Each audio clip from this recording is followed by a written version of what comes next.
गुरुर्ब्रह्मा गुरुर्विष्णुः गुरुर्देवो महेश्वरः गुरु साक्षात् परब्रह्म तस्मै श्री गुरवे नमः.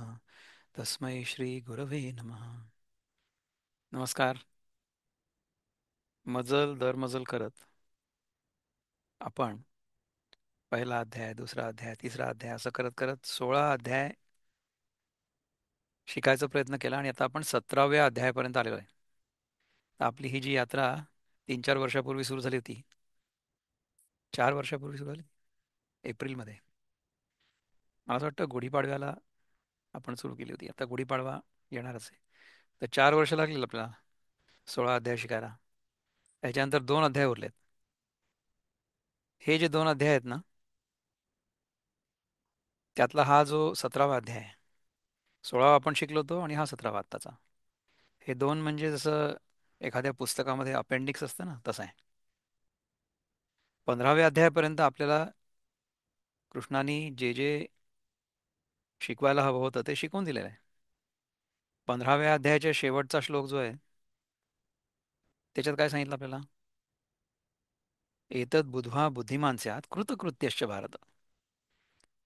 म्हणजे आपल्याला जर ते गुह्यतम शास्त्र जर कळलं, इथे गुह्यतमम शास्त्र इदम उक्तम मया नघ, माझ्याकडनं जे बोललं गेलं, एतद बुधवा, ते जर तुला कळलं, त्याचा बोध झाला, तर तुला कृतकृत्यतेचा अनुभव येईल. म्हणजे काय आहे की आपण आत्तापर्यंत जे करणार होतो असा संकल्प केला होता आयुष्यात, कशा करता? की मला काहीतरी पाहिजे, आय वॉन्ट समथिंग, अशा प्रकारे आपण सगळी कर्म केली ना, की हे कर्म केल्यानंतर मला हे मिळेल, किंवा हे कर्म केल्याने हे दूर होईल. म्हणजे काय मिळेल? सुख मिळेल. आणि काय दूर होईल? दुःख दूर होईल. हा जो कर्म करण्याचा आपल्याला रोग लागला होता, त्याच्यापासून आपली मुक्ती होईल. म्हणजे काय की कर्ता भावापासून मुक्ती होईल, कर्मापासून मुक्ती नाही होणार. कर्मापासून मुक्ती मिळू नाही शकत. कर्म घडत राहील. कारण की कर्म हे प्रकृतीच्या नियमांनुसार घडत राहतं. त्याला तुम्ही काहीच नाही करू शकत. म्हणजे मी म्हटलं आता की मी काही कर्म करणार नाही, मी समजा झोपतोय, तर मी झोपतो हा मी जो संकल्प करतो हे देखील कर्म आहे. आणि झोपल्यानंतर शरीरातल्या सगळ्या प्रक्रिया सुरूच राहतात ना. अन्नपचन होत राहतं, मला निस्सारण होत राहतं, घाम येतो, कधी कधी श्वासोच्छ्वास सुरू राहतो, सगळं सुरू राहतं. सकाळी उठल्यानंतर मग सगळा जो मळ जमा होतो आपल्या कोठ्यामध्ये, तो सगळा आपण विसर्जित करतो. पण तो मळ सगळं जमा होण्याचं जे काम आहे शरीरातलं, आणि ते एका जागी आणून ठेवण्याचं काम आहे, ते कोण करतं? प्रकृती करते ना. आपलं जे शरीर आहे आपल्या झोपेत पण चालतं. कसं चालतं? आपण तर नसतो शरीरामध्ये. आपली आपल्या शरीराबद्दलची जी जाणीव असते ती झोपेमध्ये चालली जाते ना, निघून जाते, ती कुठे राहते आपल्याजवळ? पण चालत राहतं. त्यामुळे 15वा अध्याय येईपर्यंत कृष्णाची अशी इच्छा आहे की आपल्याला समजावं की आपण काही करत नाही. त्यामुळे कर्ता भाव ठेवून कर्म न करणं, किंवा कर्ताभाव न ठेवता कर्म करणं, हे गीता आपल्याला शिकवते. गीता आपल्याला कर्म टाकायला सांगत नाही. गीता आपल्याला कर्म करू नका असं सांगत नाही. गीता आपल्याला संन्यास घ्या असं सांगत नाही. गीता आपल्याला सांगते की तुम्हाला जे करण्यायोग्य आहे ते तुम्ही करायलाच पाहिजे. तुम्ही जर क्षत्रिय असाल तर राज्याचं रक्षण करा आणि राज्यकारभार करा. तुम्ही जर ब्राह्मण असाल किंवा तुमची वृत्ती तशी असेल, तर तुम्ही स्वतः शिका, लोकांना शिकवा. तुम्ही जे शिकलात ते तुमच्या आचरणात आणा. आणि आचरणात आल्यामुळे जे तेज तुमच्यामध्ये येईल, त्यामुळे तुम्ही जे लोकांना सांगाल त्याचा लोकांवर परिणाम होईल. लोक त्याच्यामुळे प्रेरित होतील. ते करा. तुम्ही जर वैश्य असलात तर प्रामाणिकपणे व्यवसाय करा, शेती करा, गोरक्षण करा. दुकान चालवा, जे करायचं ते करा. श्रीकृष्ण स्वतः यादव कुळात आला होता ना. आता जेव्हा तो गोपाळ होता, जेव्हा तो गुराखी होता, जेव्हा तो गुरं चालायला घेऊन जायचा, तेव्हा तो वैश्य होता. परंतु जेव्हा तो राज्यकारभार चालवायला लागला तेव्हा तो क्षत्रिय होता. आणि महाभारतामध्ये स्वतःच्या हातात शस्त्र नाही घेतलं तरी सुद्धा तो रणांगणावर होता. आणि अर्जुनाचा गुरु होता तेव्हा तो ब्राह्मण होता. आणि तोच कृष्ण रोज रात्री घोड्यांचा खरारा करायचा, घोडे स्वच्छ करायचा, त्यांची सगळी लीद स्वच्छ करायचा. तेव्हा तोच कृष्ण शूद्र पण होता. तर जे काम जेव्हा आपल्या साठी करणं योग्य असेल, ते काम कुठल्याही प्रकारचा कर्ता भाव न ठेवता करणं, हा गीतेचा संदेश आहे. हे जर आपल्याला कळलं तर 15व्या अध्यायापर्यंत गीता संपून झालं पाहिजे. पण मग 16वा, 17वा, 18वा अध्याय कशाला? कारण की एवढं सगळं सांगून गेल्यानंतर सुद्धा अर्जुनाच्या मनामध्ये प्रश्न आहेत. म्हणून मग त्यांनी विचारलं की दैवी आणि आसुरी संपत्ती म्हणजे काय, हे तुम्हाला समजावून सांग. तर ते त्यांनी समजावून सांगितलं. आणि आता ह्या अध्यायामध्ये कुठलं अन्न खाल्ल्याने काय होतं वगैरे अशा प्रकारच्या गोष्टी येणार आहेत. ठीक आहे ना, म्हणजे आपला आवडता विषय. तर ह्याच्यासाठी ज्ञानेश्वर महाराजांनी जी प्रस्तावना लिहिली आहे ती आपण पहिले बघू. नंतर मग जे ॲक्च्युअल श्लोक आहेत आणि ओव्या आहेत त्या पुढच्या वेळेस बघू. तर दिसते का स्क्रीन तुम्हाला? विश्वविकासित मुद्रा, जया सोडी तुझी योगमुद्रा, तया नमोजी गणेंद्रा श्री गुरुराया. ज्या तुझी योगमाया विश्वरूपी प्रफुल्लित आकाराला प्रगट करते, व जो जीवरूपी गणांचा तू स्वामी गणपती, त्या सद्गुरो तुला नमस्कार असो. आता यावेळेस त्यांनी गुरुची तुलना गणपतीशी केलेली आहे, की तुझ्या योगमायेमुळे विश्वरूपी प्रफुल्लित आकाराला प्रकट करते. तुझ्यातूनच सगळं विश्व प्रकट होतं. त्या सद्गुरो तुला नमस्कार असो. त्रिगुण त्रिपुरी वेढिला, जीवत्व दुर्गी आडिला, तो आत्मशंभूने सोडविला तुझी या स्मृती. पूर्वी त्रिपुरासुराचा वध करून देवांना मुक्त करण्याच्या वेळी शंकराला गणपतीची स्तुती करावी लागली. तो प्रसंग मनात आणून ज्ञानेश्वर महाराज म्हणतात की सत्व रज तमरूपी तीन शहरांनी वेढलेला आणि जीवभावरूपी किल्ल्यात अडकलेला जो आपला आत्मा, तो शिवाने गुरुरूपी तू जो गणेश, त्या तुझं स्मरण करून सोडवला. इव्हन शंकराला जेव्हा एखादी गोष्ट करायची वेळ आली तेव्हा त्या शंकरांनी सुद्धा गणपतीचं ध्यान केलं. शंकरांनी त्रिपुरासुराचा वध केला तेव्हा शंकरांनी गणपतीचं ध्यान केलं. आता गणपतीचा तिचा मुलगा आहे सपोजेडली. तर ह्या ज्या सगळ्या गोष्टी असतात ना, त्या सगळ्या गोष्टी ज्या आहेत ना त्या रूपकात्मक आहेत. शंकरांनी त्रिपुरासुराचा वध केला. आता त्रिपुरासुर हा नाव जरी तुम्ही बघितलं ना तरी सुद्धा आपल्या इथली जी नावं आहेत ना, देवांची, दानवांची किंवा ऐतिहासिक पात्रांची सुद्धा, त्या नावांमध्ये सुद्धा काही ना काहीतरी दडलेलं असू शकतं. त्रिपुर असुर, तीन पुर म्हणजे तीन गावं, त्या तीन गावांमधला जो असुर आहे त्रिपुरासुर. तीन गावं कुठली आहेत?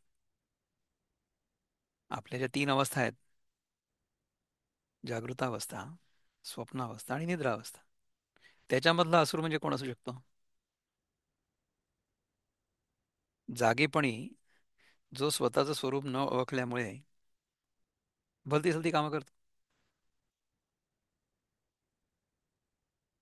तो ह्या जागृतावस्थेमध्ये असुरच आहे ना? नाही. आपल्या मनामध्ये जर वेगळेपणाची भावना असली आणि आपण कामनांच्यासाठी किंवा कामनांच्या पूर्तीसाठी कर्म करत असलो तर आपण जागृत अवस्थेमध्ये असुरच आहे. आणि स्वप्नामधला असुर कोण आहे? जो स्वप्नाला खरं मानतो.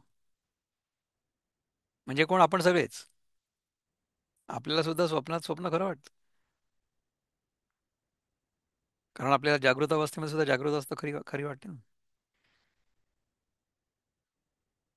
पण ज्याला हे कळत नाही त्याला स्वप्नही भयानक पडतं. जागृत अवस्थेमधला असुर, स्वप्नावस्थेमधला असुर आणि निद्रावस्थेमधला असुर कोण? की जो निद्रावस्थेमध्ये गेल्यानंतर उठल्यानंतर ज्याला कळतच नाही की ही निद्रा म्हणजे प्रकृतीमधली निद्रा होती. जो त्या निद्रेमधनं प्रकृतीमध्येच उठतो तो निद्रेमधला असुर. आता ह्या ज्या तीन गोष्टी मी तुम्हाला सांगितल्या ना, त्रिपुरासूर, हा त्रिपुरासूर कोण होता आणि त्याची काय कहाणी होती ह्याच्याबद्दल मला काहीही माहिती नाही. परंतु त्रिपुरासूर ह्या शब्दावरून माझ्या मनात जे आलं ते मी तुम्हाला सांगितलं. ते कुठल्या पुस्तकात लिहिलंय का मला माहिती नाही. ते बरोबर आहे का तुम्ही ठरवा. तिन्ही अवस्थांमध्ये जो अज्ञानी आहे तो असुर आहे. अद्वैताच्या दृष्टीने जो अज्ञानी आहे तो असुर आहे. आणि ते अज्ञान जर नाहीच झालं तर मग आपण जागृत अवस्थेमध्ये जाणीवपूर्वक कर्ताभाव न ठेवता निष्काम कर्म करू. आपल्या मनामध्ये प्रेम असेल, आपल्या मनामध्ये निस्वार्थी भावना असेल, असं जर आपण केलं तर स्वप्नावस्थेमध्ये सुद्धा आपण कोण आहोत हे आपण विसरणार नाही. हे आपण अनेक कथा ऐकतो की स्वप्नामध्ये एका जणाला काहीतरी दृष्टांत झाला आणि स्वप्नामध्ये काहीतरी वाईट करण्याची बुद्धी झाली, परंतु तो स्वप्नातनं जागा झाला की नाही हे वाईट आहे, हे मी नाही करू शकत. स्वप्नात देखील ही जाणीव होती की ही वाईट गोष्ट मी नाही करणार आणि जागा झाला. अशा प्रकारच्या कथा आपण ऐकतो. निद्रावस्थेमध्ये सुद्धा ज्याला हे माहिती आहे की या निशा सर्व भूतानां तस्यां जागृती संयमी यस्यां जागृती भूतानी सा निशा पश्यतो म्हणे, तो सूर आहे. ज्याला हे माहिती आहे की ही निद्रा देखील प्रकृतीच्या अधीनच आहे आणि दिवसभर काम केल्यानंतर शरीर थकणार आहे आणि आपल्याला झोप येणार आहे, झोपा. प्रवचन ऐकता ऐकता जर आवाज खूप सुदिंग वाटला किंवा दादानी खूप बोर केलं, इथेच झोपलो आपण, मोर पॉवर टू यू, आनंद आहे. तर या तिन्ही अवस्थांचं विश्लेषण या अध्यायात आपल्याला ऐकायला मिळणार आहे. सत्व रजतम. तर अशा त्रिपुरासुराचा वध जेव्हा शंकरांनी केला तेव्हा गणपतीचं ध्यान केलं, आपल्याच मुलाचं. सत्व रज तमरूपी तीन शहरांनी वेढलेला आणि जीवभावरूपी किल्ल्यात अडकलेला जो आपला आत्मा, ज्यांनी स्वतःला जीव मानलेला आहे, जो खरं तर परमात्माच आहे परंतु त्यांनी स्वतःला जीवात्मा समजलं आणि तो या सत्वरज तमरूपी तीन शहरांनी वेढलेला म्हणजे ह्या सगळ्या प्रकृतीमध्ये अडकलेला आहे. तो या शिवाने गुरुरूपी तुझ गणेश त्या तुझं स्मरण करून सोडवला. म्हणून शिवेसी कांटाळा गुरुत्वे तुझी आगळा तरी हळू माया जळा माझी तारुणी. म्हणून शिवाबरोबर तुझी तुलना केली असता श्रेष्ठत्वाने तूच अधिक आहेस. हे गुरु, तू शिवापेक्षाही अधिक आहेस. तरी पण मुमुक्षु जीवांना मायारूपी जळातून तारतोस म्हणून तू भोपळ्यासारखा हलकाही आहेस. आपल्याला ना, आपल्यापैकी काही लोकांना माहिती असेल की लहानपणी जेव्हा पोहायला शिकवायचे तेव्हा रिकामा भोपळा आपल्या पाठीवर बांधून आणि पोहायला शिकवायचे. तर आपला जो गुरुरूपी गणेश आहे किंवा गणेशरूपी गुरु जो आहे तो भोपळ्यासारखा हलका होऊन आपल्याला या भवसागरातनं तरुण कसं जायचं त्याच्यासाठी मदत करतो. तो गुरुरूपी जर भोपळा आपण आपल्या पाठीवर बांधला तर आपण या मायासागरातनं भवसागरातनं तरुण जाऊ. किती चांगल्या चांगल्या उपमा दिल्या आहेत बघा गांधी महाराजांनी. जे तुझ्या विखी मूढ तया लागी तू वक्रतुंड ज्ञानी आसी तरी अखंड उजूशी आहासी. जे तुझ्याविषयी अज्ञानी आहे त्यांच्यापासून तू आपलं मुख एकीकडे फिरवलंयस आणि ज्ञानवानांना तर तू नेहमी सन्मुखच आहेस. म्हणजे गुरुचं किंवा गणेशाचं हे जे रूप आहे ते रूप ज्ञानी लोकांना कधी नाही दिसत असं होतच नाही, परंतु जे अज्ञानी आहेत त्यांना कधीच ते दिसत नाही. त्यांच्यापासून तो विमुख झालाय.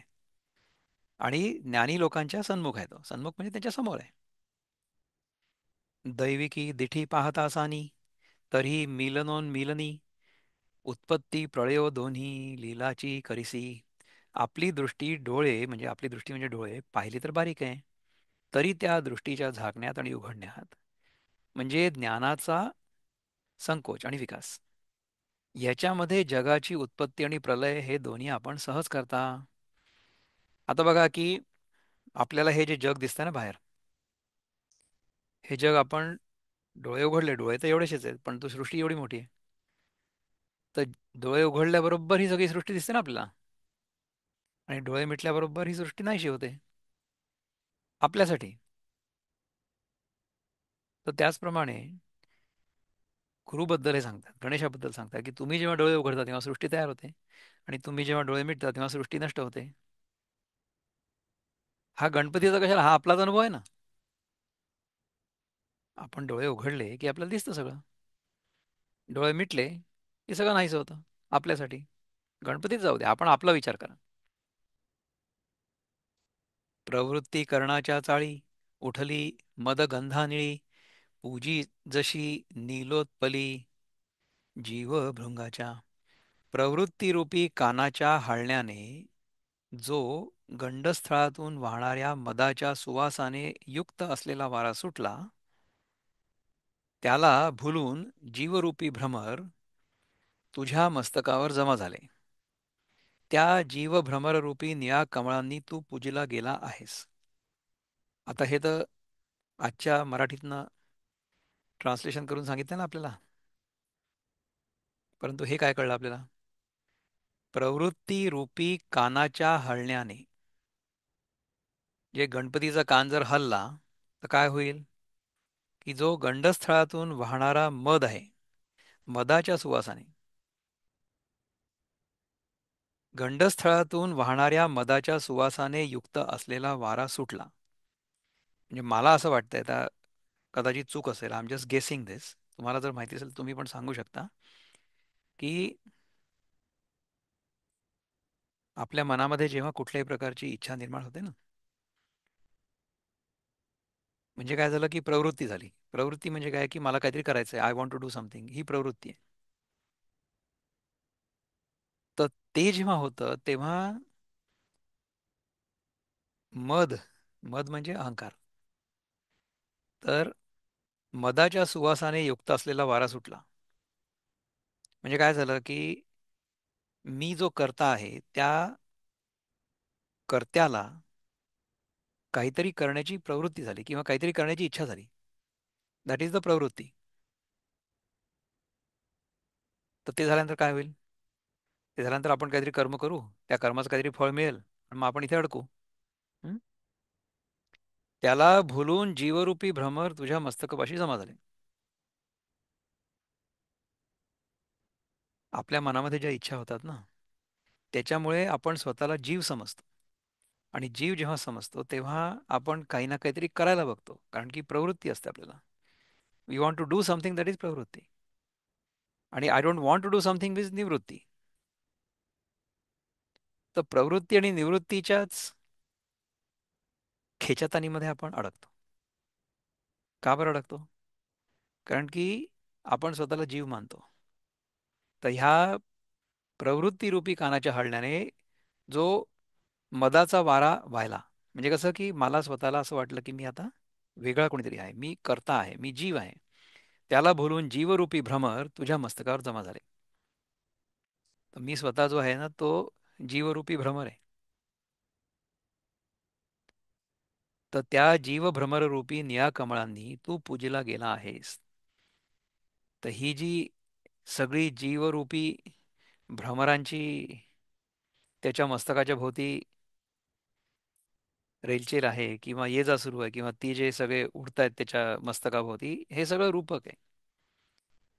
जीवभ्रमररूपी निळ्या कमळांनी तू पूजेला गेला आहेस.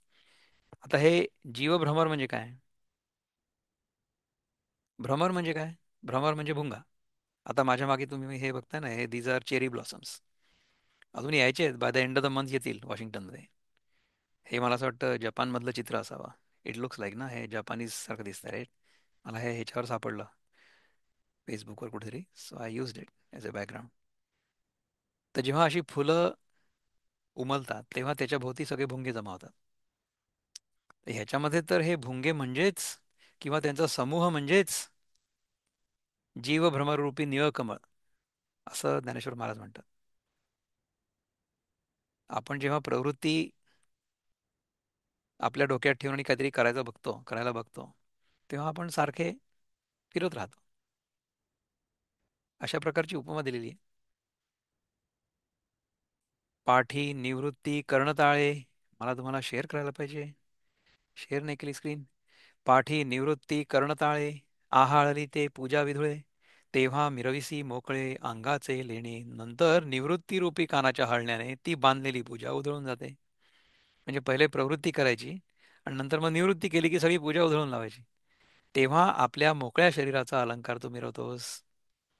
बघा, आधी प्रवृत्तीरूपी सगळे जे भ्रमर होते ते आपल्या डोक्याभोवती जमा केले आणि त्याच्यामुळे खूप चांगला मी दिसायला लागलो.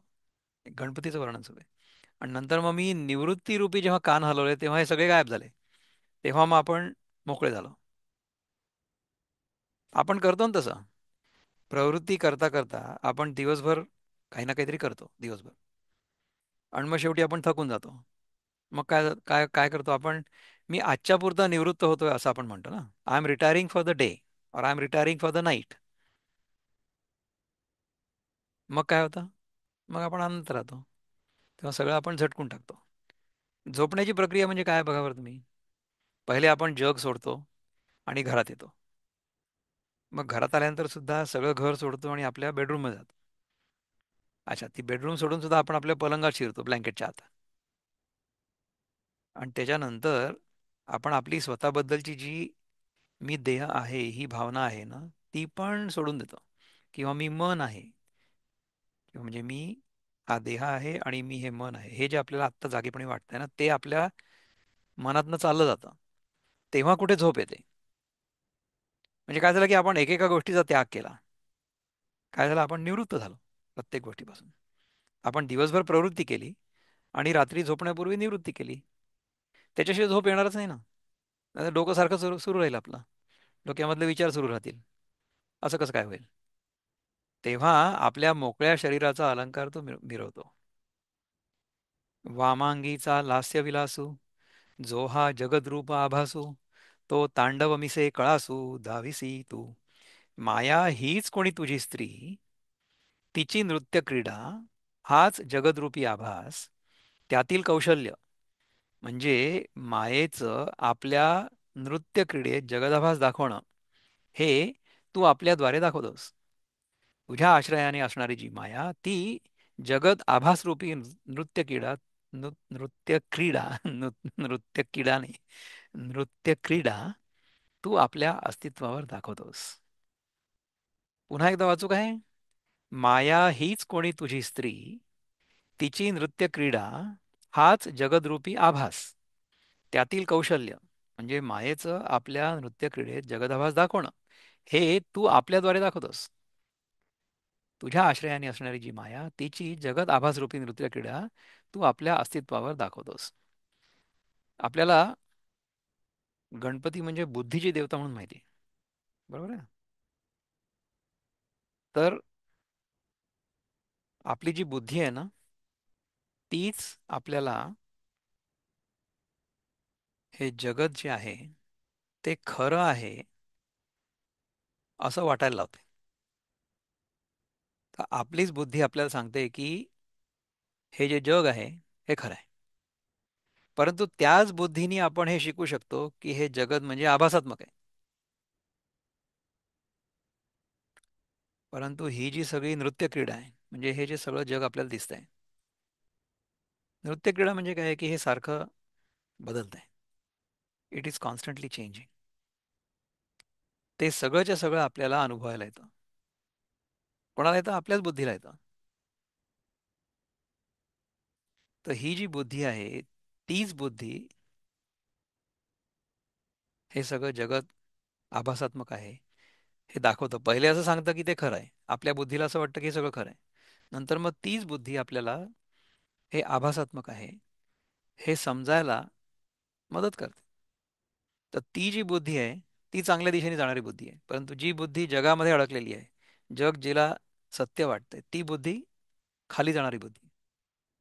त्याच्यानी आपला विनाश होणार आहे. परंतु चांगल्या दिशेने जाणारी जी बुद्धी आहे तिने आपला विनाश न होता आपला विनाश होऊ शकत नाही हे आपल्याला कळणार आहे. तर अशा प्रकारची बुद्धीची देवता जी आहे ती आहे गणेश. आणि तुझ्या आश्रयाने असणारी जी माया तिची जगताभास रूपी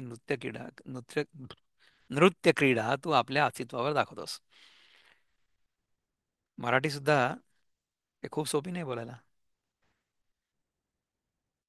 नृत्य क्रीडा, नृत्य क्रीडा, नृत्य क्रीडा म्हणून बघा बरं 3 वेळा.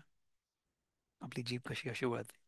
नृत्य क्रीडा म्हणजे काय आहे की आपल्याला हे जे सगळं आभासात्मक जग जे आपल्या मनामध्ये सारखं आपल्याला जाणवतं जागृत अवस्थेमध्ये, स्वप्नात देखील ते सगळं खरं आहे असं वाटतं. ही आहे माया. हे सगळं आपल्याला ती दाखवते. कोणाच्या आधाराने? गणेशाच्या आधारे, म्हणजे आपल्या स्वतःच्या आत्म्याच्या आधाराने. हे असो विस्मोदा तारा, तू होसी जयाचा सोयरा, सोयिरेकेच्या व्यवहारा मुकेची तो. हे श्री गुरु, हे राहू द्या. आश्चर्य हे आहे की तू ज्याचा सोयरा होतोस तो सोयरेपणाच्या व्यवहाराला मुकतोच. म्हणजे तू ज्याच्यावर प्रेम करतोस त्याला सर्वत्र आत्मप्रतीती होत असल्यामुळे त्याची आपपर भावना नाहीशी होते.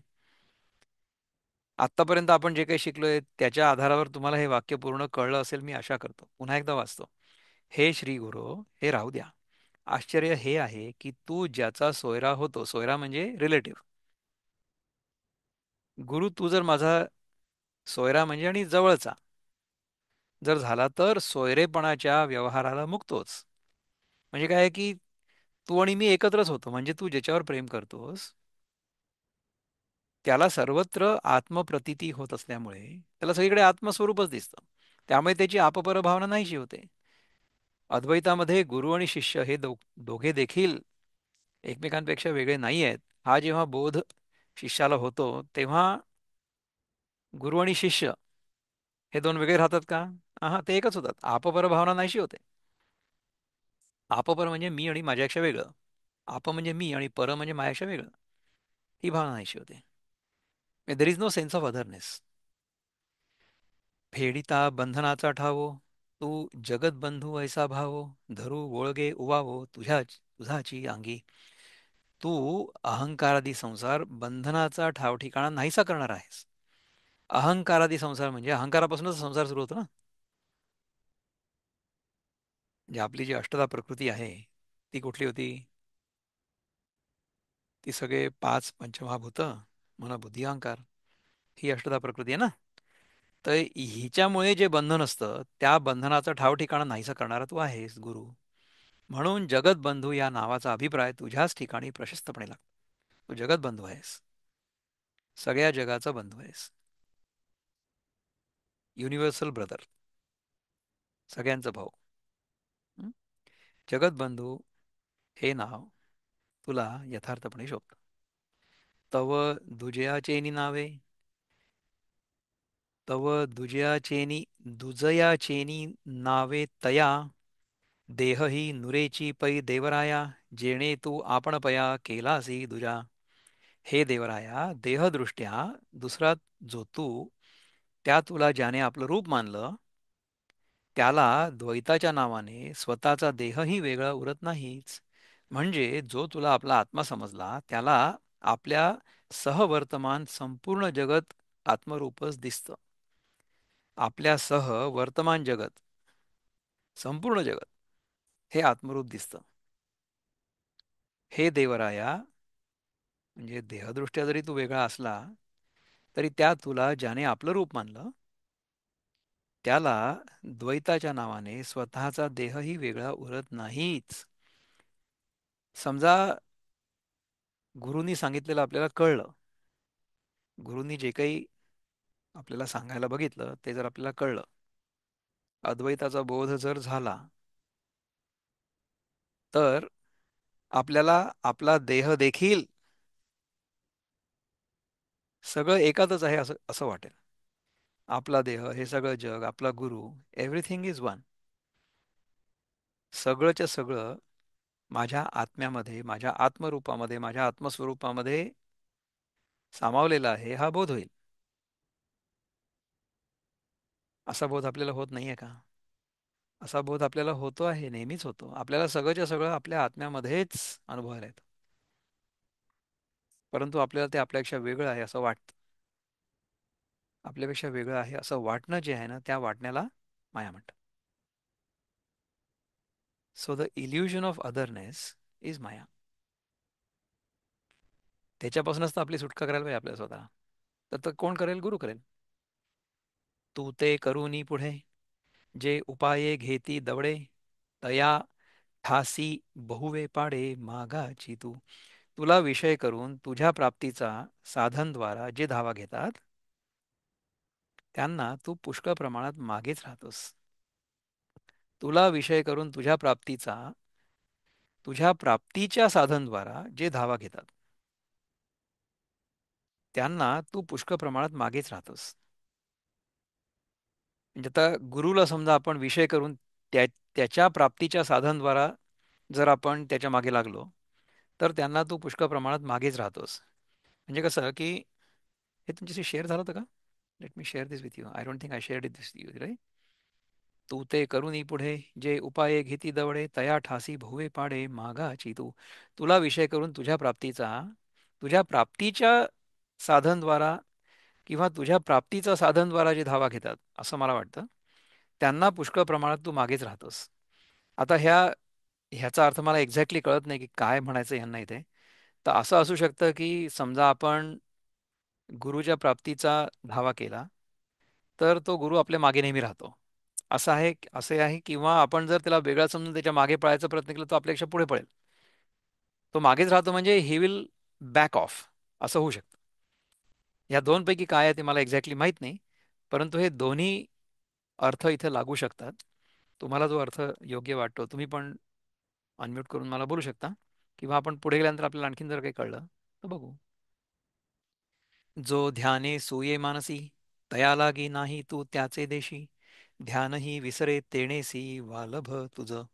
जो ध्यानाच्या योगाने तुला मनात मनात आणू पाहतो त्याच्याकरता त्याच्या ध्यानाचा विषय होईल असा तू त्याच्या देशात म्हणजे वृत्तीत नाहीस.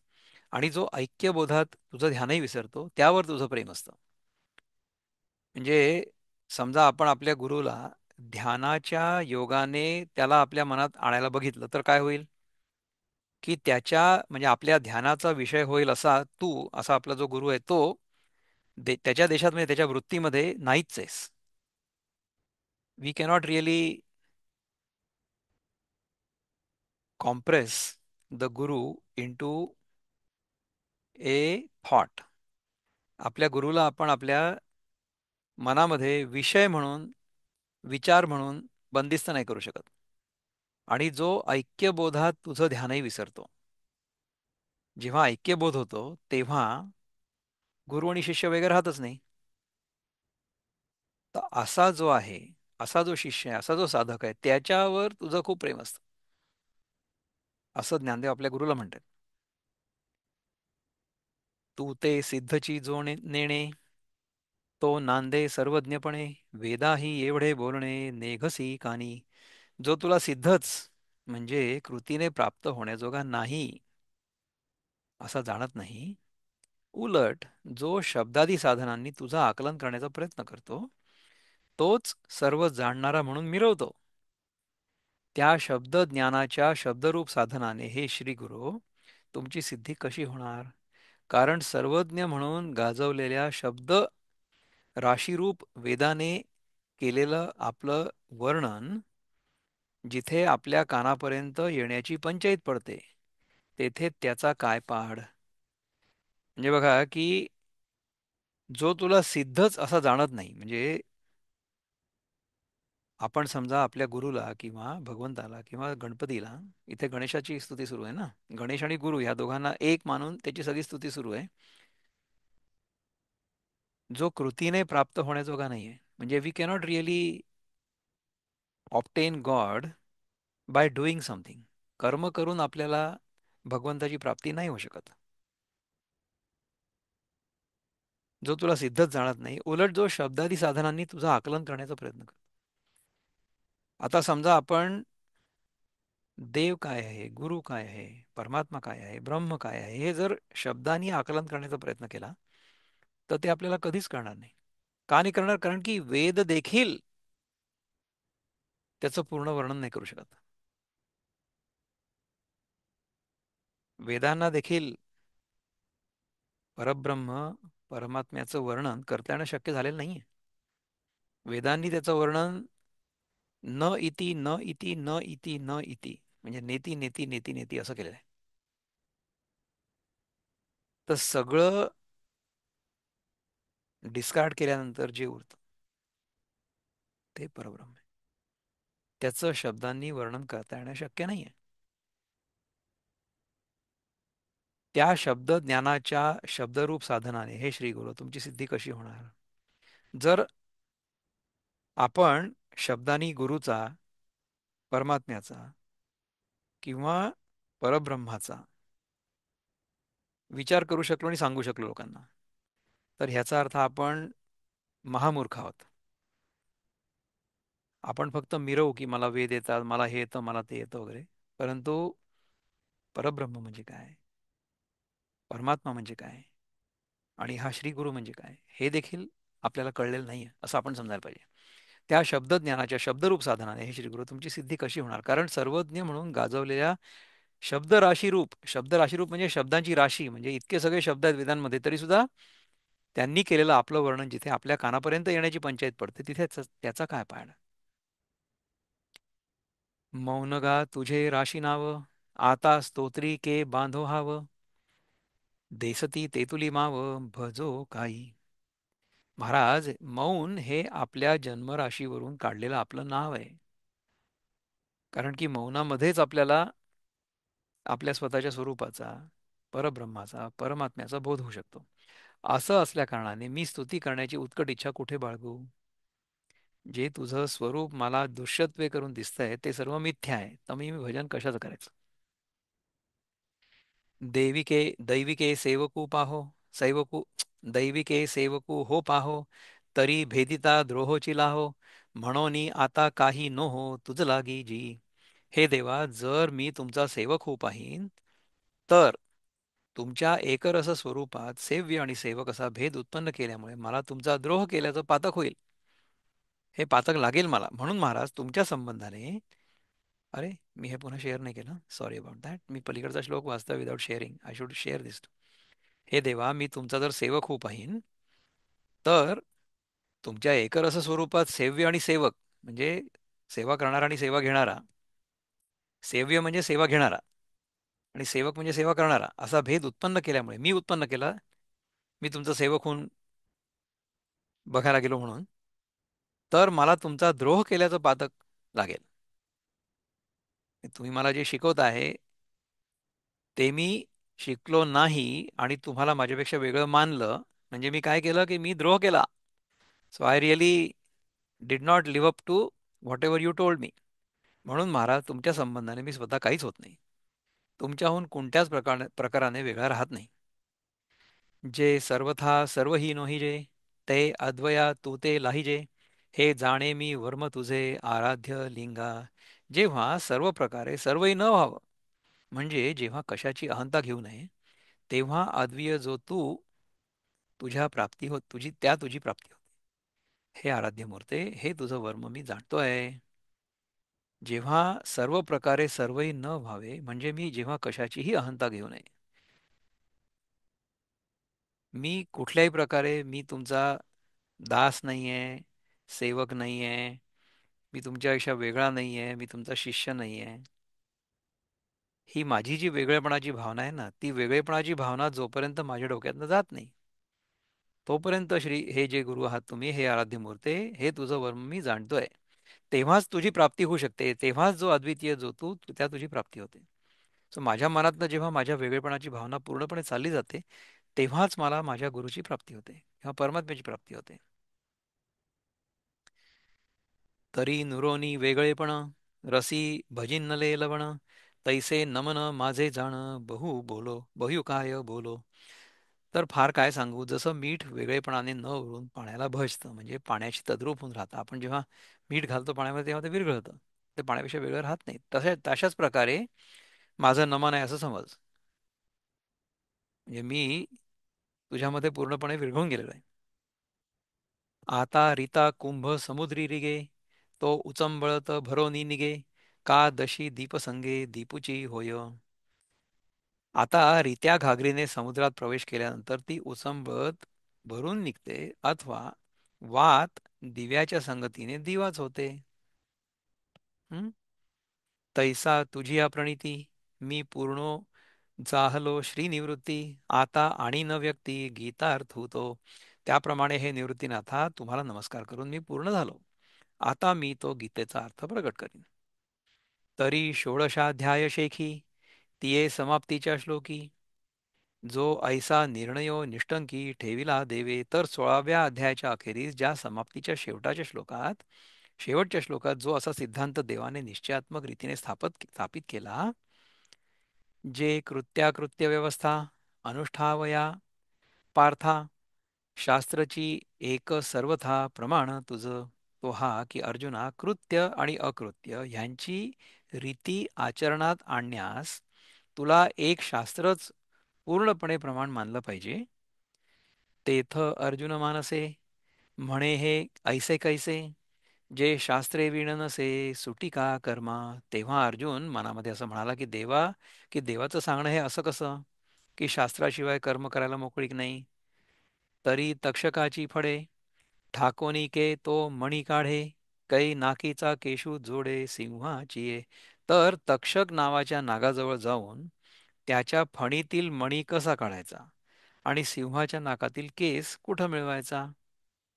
मग तेणे तो वोविजे, तरीच लेणे पाविजे, एरवी काय असिजे रिक्त कंठी. मग त्या केसात तो मणी ओवावा, तरच दागिना प्राप्त करून घ्यावा, नाहीतर काय मोकळ्या गळ्याने राहावं. किती कठीण आहे बघा हे. तुम्हाला तक्षकाच्या डोक्यावर जो मणी आहे तो पहिले मिळवायचा, आणि मग सिंहाच्या नाकातून केस काढायचा, त्याचा दोरा बनवायचा आणि त्याच्यामध्ये तो मणी ओवायचा. हे कोण करू शकेल. तैसी शास्त्रांची मोकळी, या कै कोणपा वेटाळी, एकवाक्यतेच्या फळी पैसी जे के. त्याप्रमाणे शास्त्राचा जो मतभेद आहे याला कोण कधी आकलन करेल. सगळे लोक शास्त्राबद्दल वेगवेगळ्या गोष्टी सांगतात, मग कसं काय मला कळेल. व एकवाक्यतेच्या फळात केव्हा प्रवेश होईल. जालया ही एकवाक्यता, का लाभे वेळू अनुष्ठिता, कैचा पैसारू जीविता ये तुला लिया. जरी एकवाक्यता झाली तरी याप्रमाणे वागायला म्हणजे आचरण करायला वेळ कसा मिळेल. एवढ्याला शास्त्रांची एकवाक्यता करणं आणि मग त्याप्रमाणे कर्माचरण करण्याला आयुष्याचा विस्तार कुठला. म्हणजे पहिले तर काय करायला पाहिजे हे समजून घेण्यामध्येच माझं सगळं आयुष्य जात आहे. त्यानंतर मी काय करायला मला वेळच नाही उरणार ना. I B dead by the time I understand all these differences.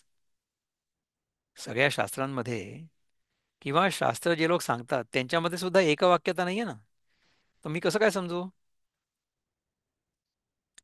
आणि शास्त्रे अर्थे देशे काळे, या चहुही जे एक फळे, तो उपावो के मिळे आघवयासी.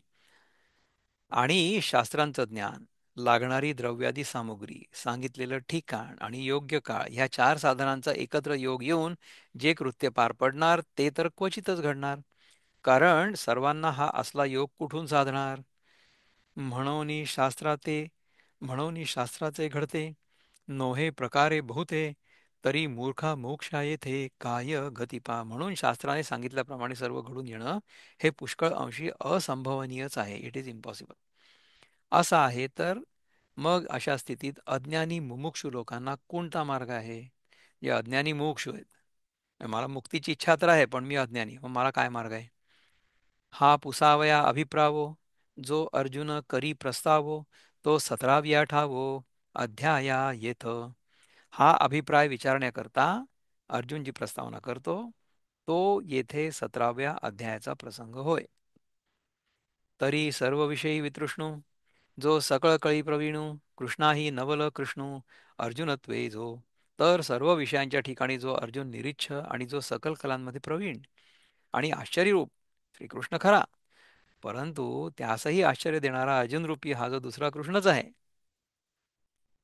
शौर्या जोडला आधारू जो समवशाचा शृंगारू सुखादी उपकारू जयाची लीला. जो अर्जुन शूरत्वास आधार प्राप्त झालेला आहे, जो अर्जुन चंद्रवंशाचं भूषण आहे, दुसऱ्याला सुख देणं वगैरे उपकार करणं ही ज्याची लीला आहे. जो प्रज्ञेचा प्रियोत्तमू ब्रह्मविद्येचा विश्रामू सहचरू मनोधर्मू देवाचा जो. जो अर्जुन बुद्धीचा प्रियपती आहे, जो ब्रह्मज्ञानाची विसाव्याची जागा आहे आणि जो अर्जुन देवाच्या मनोधर्माप्रमाणे वागणारा सोबती आहे. तो अर्जुन आता कृष्णाला प्रश्न विचारणार आहे की ये शास्त्र विधिमृत्सृज्य यजन्ते श्रद्धेन्विताः तेषा निष्ठा तुका कृष्ण सत्वमाहो रजस्तमः. अर्जुन म्हणाला की हे कृष्णा, जे शास्त्रविधीचं म्हणजे तो माहीत नाही म्हणून उल्लंघन करून केवळ श्रद्धेने युक्त होत जाते पूजनादी करतात, त्यांची गती कोणती होते, सात्विक, राजस की तामस. तर ही जी कथा आहे ही कथा आता आपल्याला या सगळ्या 17व्या श्लोकामध्ये ऐकायला मिळणार आहे. आत्तापर्यंत आपण ही सगळी प्रस्तावना केली. त्याच्यामध्ये ज्ञानदेवांनी गुरुला गणपती समजून त्याची स्तुती केली. नंतर हे पण सांगितलं की तुझी स्तुती मी तशी खरं सांगायचं तर करू नाही शकत, कारण की तू माझ्यापेक्षा वेगळा नाहीच आहेस, पण तरी तुझी मी स्तुती करतो आणि तुझ्या कृपेने आता मी हा 17वा अध्याय ट्रान्सलेट करतो, असं ज्ञानदेव महाराज सांगतात. त्याच्यानंतर मग अर्जुनाने एवढं सगळं ऐकल्यानंतर सुद्धा माझ्या मनामध्ये दोन तीन ज्या शंका होत्या, हे जे अपेंडिक्सेस आहेत ना 16 आणि 17, ह्याच्यामध्ये अर्जुनाच्या मनातल्या ज्या शंका होत्या त्या शंका त्यांनी विचारून घेतल्या. त्या शंका आपल्याही मनात येऊ शकतात. दैवी संपत्ती कुठली, आसुरी संपत्ती कुठली, आणि मला तर हे शास्त्र सगळं काही माहिती नाही आहे. तर मग आता मला काही उपाय नाही का? मला मुक्ती तर हवी आहे. हे जे सत्व रज तम ह्या तीन मध्ये मी अडकलेलो आहे, ह्यांच्यापासून मी मोकळा कसा होईल, हा प्रश्न. अशा प्रकारे हा 17वा अध्याय आता सुरू होणार आहे नेक्स्ट टाइम पासून. त्याबद्दल तुम्हाला काही जर काही बोलायचं असेल, प्रश्न असतील, विचार व्यक्त करायचे असतील तर करा. Let me see. प्रश्न नसतील तर आपण इथे थांबू. बोला संगीताताई. काय बोलायचं कठीणच वाटतंय आज जरा मला. खूपच कठीण आहे ना, किती डोक्यावरनं गेलं आपल्या. हो. आज काही शिरल्यासारखंच कठीण नाही वाटत आहे. कठीण वाटलं. खूप डोक्यावरनं गेलं ना. कन्फ्युजिंग वाटत का बरं माहिती नाही. करेक्ट. कसं आहे पहा जरा की इतकं सगळं ज्ञानदेवांनी सोपं करायचा प्रयत्न केला आणि त्याचं सुद्धा आपण मराठी ट्रान्सलेशन वाचतोय, पण तेही आपल्या डोक्यावरनं झालंय. हो, म्हणजे आपली पात्रता नाही आहे ना तेवढी. हा, तर तेवढं आपल्याला शिकायचं. We have to go there. Hmm. ह्याचा जो निचोड आहे ना, द हम्म. द निचोड, सार निचोड म्हणजे काय, सार त्याचं. सार सार राईट. सार. त्याचं जे सार आहे ते हे आहे हम्म. की आपल्याला हे माहिती पाहिजे की गुरु आपल्यापेक्षा वेगळा नाही. ते आणि तर आपण आहेच. आपण जे काही बडबड करतो हम्म. ते आपण करत नसून हे सगळं गुरुच्या कृपेमुळे होत आहे. म्हणजे आता इन अवर केस ज्ञानदेवांच्या कृपेमुळे होत आहे, हम्म. अशी भावना नेहमी पाहिजे. म्हणून तर म्हणजे ते गुरुपदाला आहे ना, आपण तर नाहीच ना गुरुपदाला. आपण एक्झॅक्टली. कुठून जाणार? काहीच नाही कळत, शून्यच आहे आपण अजून. करेक्ट. तर की ते हे शून्याचा सगळं एक भाग आहे समजायचा माहिती प्रयत्न नाही. करायचा. हो, वी हॅव टू. शून्याचा एक भाग म्हणावा लागेल आपल्याला. शून्याचा एक भाग पूर्ण म्हणजे शून्य शून्य, पण नाही. शून्यच. शून्याचा एक भाग म्हणजे शून्यच. जोपर्यंत आपल्याला आपल्या खऱ्या स्वरूपाचा बोध होत नाही, जोपर्यंत हम्म. आपल्याला आपल्या मनामध्ये वेगळेपणाची भावना असते, तोपर्यंत पूर्ण ज्ञान नाही झालेलं आहे. पण तोपर्यंत त्याच्यासाठी तोपर्यंत भक्तीमध्ये असणं हे फार आनंददायी आहे. So until we are convinced about our Advaita nature, it is hmm. Really joyful blissful to be in bhakti. म्हणजे हम्म. सापेक्ष जगामध्ये प्रेमात असणं ही हम्म. सगळ्यात चांगली अनुभूती आहे. बरोबर. तर तसं जर आपण राहू शकलो तर फार उत्तम. ठीक आहे, मग आत्तापुरतं आपण थांबूया हम्म. इथे आणि मग पुढच्या वेळेस पुन्हा ओके. भेटूया. ठीक आहे. धन्यवाद. ओम पूर्णमद पूर्णमिदं पूर्णात् पूर्णमुदच्यते पूर्णस्य पूर्णमादाय पूर्णमेवावशिष्यते. ओम शांति शांति शांति. हरि ओम श्री गुरुभ्यो नमः. हरि ओम. नमस्कार.